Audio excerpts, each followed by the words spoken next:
Alors bonjour à tous, nous sommes dans les locaux de la gare Matabio à Toulouse et Kevin, Odile, nous sommes des activistes de la lutte antivalidiste et nous avons dû bloquer un TGV afin que la SNCF mette en œuvre un certain nombre d'éléments en matière d'accessibilité.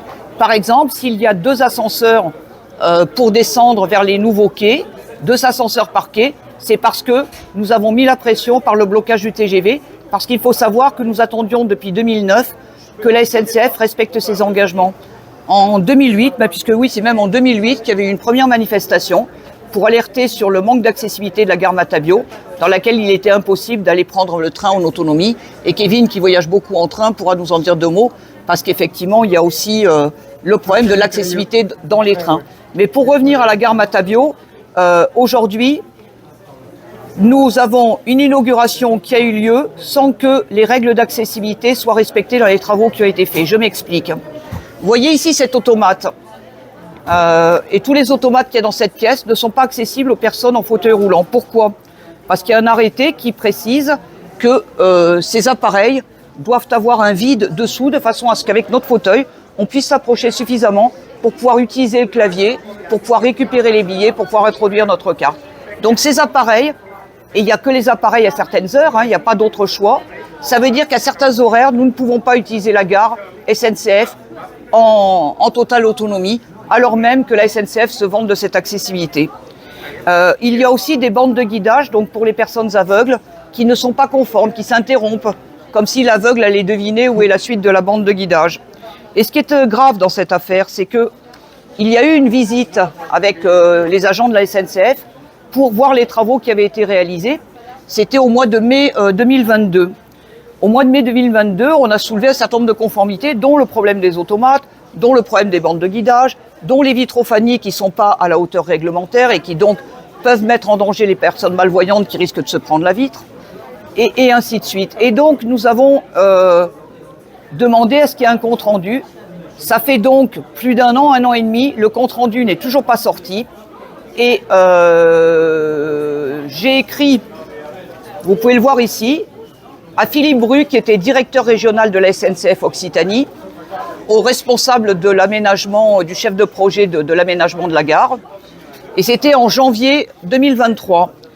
Je leur ai dit que je m'inquiétais de n'avoir toujours pas reçu le compte-rendu de la visite et le relevé des points de non-conformité nombreux que j'avais soulevés. Je leur demandais de nous l'adresser, on ne l'a toujours pas eu.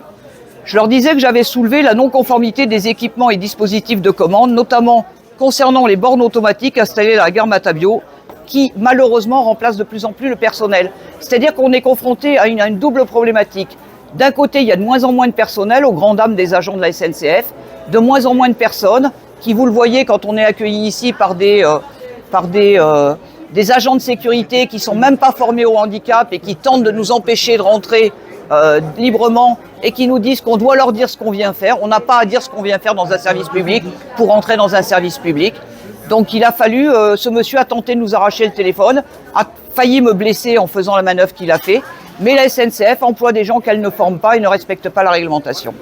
Et donc j'ai fourni les références réglementaires par rapport à ça. C'est un arrêté du 20 avril 2017 qui est relatif à l'accessibilité des établissements recevant du public.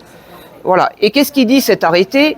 Il dit que lorsque plusieurs équipements ou éléments du mobilier ayant la même fonction sont mis à disposition du public, un au moins par groupe d'équipements ou d'éléments de mobilier peut être repéré, détecté, atteint et utilisé par les personnes handicapées. Vous voyez, il n'y a même pas de bande de guidage pour indiquer où se trouverait le matériel.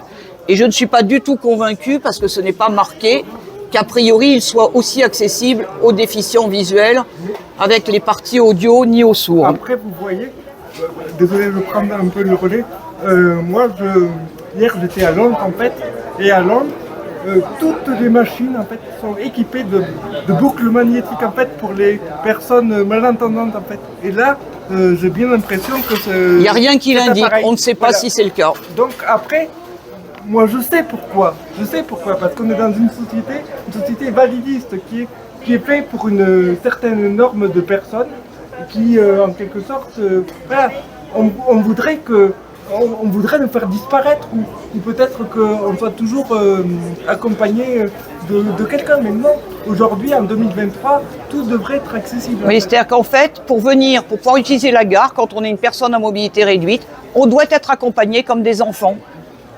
C'est fondamentalement un problème de discrimination. C'est une question de respect des droits humains.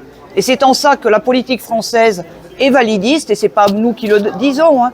C'est l'ONU, puisque l'ONU a utilisé 3 termes pour définir la politique française du handicap. Il a parlé de ségrégation, de privation de liberté et d'atteintes aux droits humains. Voilà. Et donc la SNCF, en toute connaissance de cause, en toute conscience, continue à bafouer nos droits. Vous voyez, par exemple, ce que dit la réglementation, c'est que pour être utilisable en position assise, hein, puisqu'on ne va pas se mettre debout, un équipement ou élément de mobilier présente les caractéristiques suivantes. Il doit avoir une hauteur comprise entre 90 et 1,30 m. Et surtout, il doit avoir une hauteur maximale de 0,80, donc de 80 cm, et vide en partie inférieure d'au moins 30 cm de profondeur, 60 cm de largeur, 70 cm de hauteur, permettant le passage des pieds et des genoux d'une personne en fauteuil roulant, lorsqu'un élément de mobilier permet de lire un document, écrire, utiliser un clavier. Donc vous voyez bien que ce n'est pas conforme et vous pouvez chercher dans l'ensemble de la gare, il n'y a pas d'automate conforme. Voilà.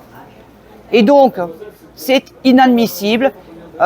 J'ai donc pu évoquer la question avec Monsieur Farandou, le PDG de la SNCF, à l'occasion de l'inauguration, avec la directrice de Gare et Connexion, avec le maire de Toulouse, avec la présidente de la région, avec le président du conseil départemental. Chacun nous a dit que tout ceci allait être réglé.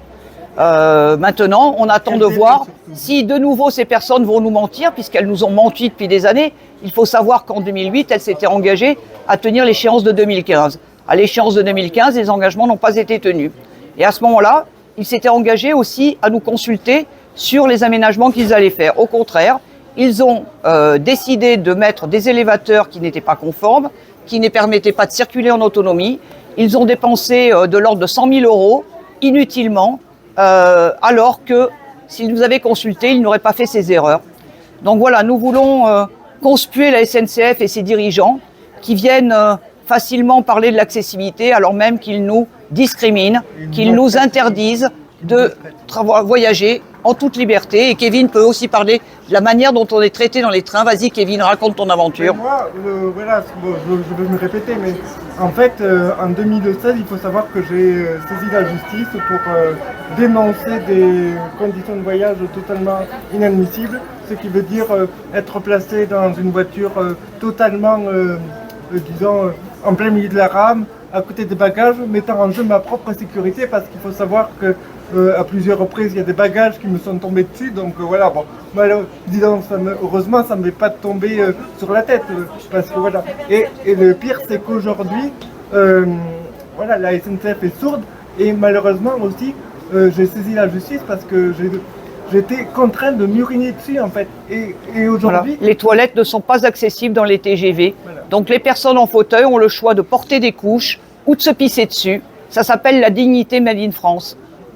Et le pire, c'est que, en fait, aujourd'hui, la SNCF, elle, disons, elle fait des nouveaux trains. Et ce qu'il faut savoir, c'est que c'est pas forcément mieux parce qu'elle recommence ses propres erreurs. Donc, En fait, il y a plusieurs problématiques. C'est que d'abord, la SNCF et l'État français font appel à des associations qui se prétendent représentatives des personnes handicapées. Il faut savoir que ces associations, on peut parler de la PF, de l'UNAPI, de la PAJH, sont des organisations qui gèrent des... Alors, quel est le problème avec ces organisations gestionnaires ? Simplement que ce sont leurs représentants qui ont validé au sein de la Commission nationale d'accessibilité de la SNCF les choix techniques de la SNCF sans s'opposer, sans nous défendre réellement, faute de s'être formés, d'avoir les compétences nécessaires pour assurer cette représentation en maîtrisant le sujet. Et ces organisations, pourquoi nous les dénonçons et pourquoi elles agissent ainsi ? C'est parce qu'elles gèrent des établissements spécialisés, elles vivent de l'institutionnalisation des personnes handicapées, n'ont aucun intérêt à leur autonomie, et surtout c'est un peu comme si demain Orpea prétendait parler au nom des personnes âgées. Ces organisations gestionnaires prétendent parler au nom de personnes handicapées, alors que l'ONU justement dénonce le conflit d'intérêts qu'il y a à notre représentation.